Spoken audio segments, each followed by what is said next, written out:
Friends आज ना आप लोगों के लिए मैं लेकर आई हूँ सिंधियों की बहुत ही फेमस स्वीट रेसिपी जिसे हम कहते हैं गुड़ आटे का वड़ा, जो कि बहुत ही टेस्टी तो होता ही है, साथ ही साथ बहुत ही पौष्टिक भी होता है। इसे आप छोटे बच्चों को खिलाइए, प्रेग्नेंट वुमेन्स को खिलाइए, या फिर जिनकी नई नई डिलीवरी हुई है, या फिर कोई भी इसे जो है ना खा सकता है। बहुत ही पौष्टिक और बहुत ही टेस्टी ये आटे गुड़ का वड़ा बनके तैयार होता है। तो आइए रेसिपी स्टार्ट करते हैं। स्वागत है फ्रेंड्स आप सभी का आपके अपने खुद पानीस किचन में। तो आइए रेसिपी स्टार्ट करते हैं। तो यहाँ पे मैंने एक पैन पे लगभग 2-2.5 चम्मच के करीब मैंने घी लिया है, और आधा कप मैंने यहाँ पे गेहूं का आटा लिया है।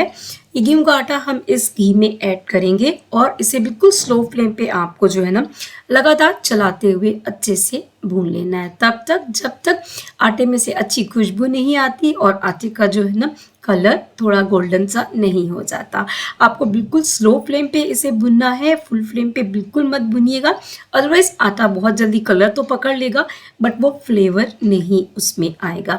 तो स्लो फ्लेम पे मैंने इसे जो है ना अच्छे से भून लिया।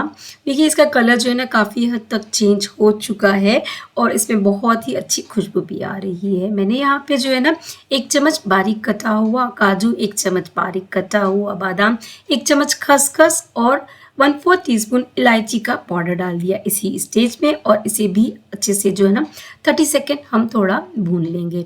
अब इस भुने हुए आटे और ड्राई फ्रूट को एक प्लेट में हम अलग करके रख लेंगे, और उसके बाद हम बनाएंगे यहाँ पे हम गुड़ की चाशनी। तो यहाँ पे मैंने इसी सेम पैन पे जो है ना 1 चम्मच घी डाला है, और उसके बाद मैं इसमें डालूंगी 1 कप गुड़। तो ये आधा कप है जिससे मैंने 2 बार करके 1 कप गुड़ लिया है। आटे का डबल हम जो है ना गुड़ यहाँ पे इस्तेमाल करते हैं। तो अब इस गुड़ को जो है ना आप बिल्कुल स्लो फ्लेम पे अच्छे से पका लीजिए, तब तक जब तक ना ये अच्छा थोड़ा सा पक नहीं जाता। मैं आपको दिखाती हूँ आगे किस स्टेज तक आपको इसे पकाना है। इसे लगातार मिलाते रहिए और ध्यान रखिए कि गैस का फ्लेम बिल्कुल स्लो पे ही हो। अगर आप फुल पे करेंगे तो बहुत जल्दी ये लाल हो जाएगा, लेकिन वो जो है ना इसमें टेक्सचर नहीं आएगा जो हमें चाहिए।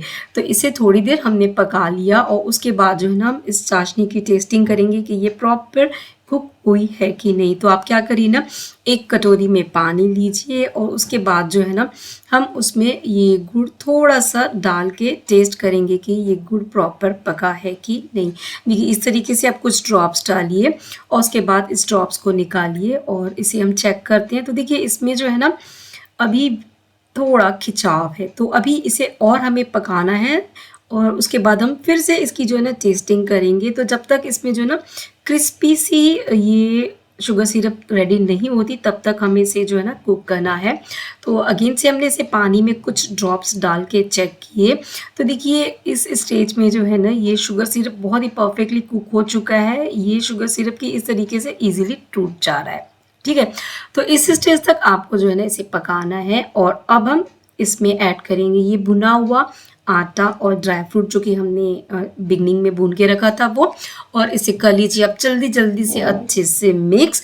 और अब हम क्या करेंगे ना, जो रोटी बेलने का जो चकला होता है ना उस पर हम 1 छोटा चम्मच घी लगा के इस तरीके से फैला लेंगे, और बेलन पे भी थोड़ा घी लगा लिया, और ये मिक्सचर जो है ना आप जल्दी से इस चकले के ऊपर डाल दीजिए।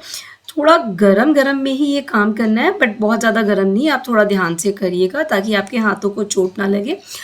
और इस तरीके से आप बेलन से इसे जो है ना फैला दीजिए, क्योंकि ये ठंडा हो जाता है ना उसके बाद इसे फैलाना थोड़ा सा डिफ़िकल्ट हो जाता है। तो आप इसे गरम गरम में ही अच्छे से फैला दीजिए, और उसके बाद हम क्या करेंगे ना इसके ऊपर इस तरीके से फैलाने के बाद जितना पतला आपको चाहिए आप उतना रखिए, मोटा चाहिए मोटा रखिए, आपके ऊपर डिपेंड करता है। और बारीक कटे हुए थोड़े से मैंने ड्राई फ्रूट फिर से इसके ऊपर गार्निश कर दिया, और हल्के हाथों से इसके ऊपर जो है ना बेलन चला दिया।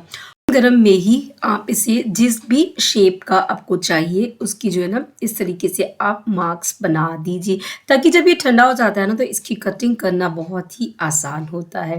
तो देखिए मैंने इस तरीके से इसमें जो है ना छोटे छोटे स्क्वायर शेप में मार्क्स लगा दिए हैं, और जैसे ही ठंडा हो गया तो ये पूरी की पूरी शीट ये पूरा बड़ा बाहर आ जाता है, और आप आसानी से इसे जो है ना इस तरीके से कट कर लीजिए। तो बस तैयार है हमारा सिंधी गुड़ आटे का वड़ा जो कि बहुत ही स्वादिष्ट बनता है और बहुत ही पौष्टिक। तो फ्रेंड्स कैसी लगी आपको मेरी आज की ये रेसिपी ज़रूर बताइएगा और वीडियो पसंद आया हो तो प्लीज़ वीडियो को लाइक ज़रूर करिएगा। चैनल पे पहली बार आए हैं तो प्लीज़ चैनल को सब्सक्राइब ज़रूर करिएगा। जल्दी मिलते हैं, तब तक के लिए थैंक यू फॉर वॉचिंग।